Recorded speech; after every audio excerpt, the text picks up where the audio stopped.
শিশুর হাতের কলম দেখতে সাধারণ মনে হলেও জানেন কি এরই মধ্যে লুকিয়ে আছে তার আজীবনের সাফল্যের বীজ।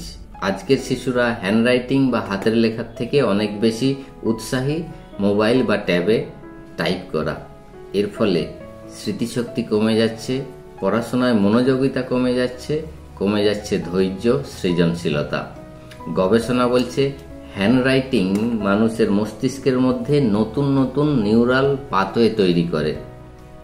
সায়েন্টিফিক্যালি রাইট ওয়েতে হাতের লেখা শিশুর স্মৃতিশক্তিকে করে শক্তিশালী, পড়াশোনার গতি বাড়ায়, ভাষার উপর দক্ষতা আনে, কমিউনিকেশন স্কিলকে ডেভেলপ করে, ধৈর্য বাড়ায়, অর্থাৎ শিশুর ব্রেন ডেভেলপমেন্টকে নেক্সট লেভেলে নিয়ে যায়, জীবনকে আলোকিত করে।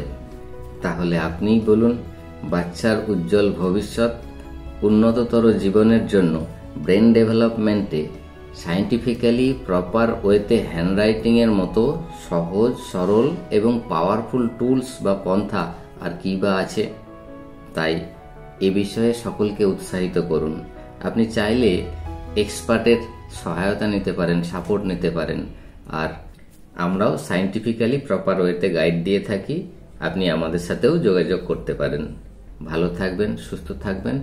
আপনার বাচ্চার উজ্জ্বল ভবিষ্যৎ প্রার্থনা করি।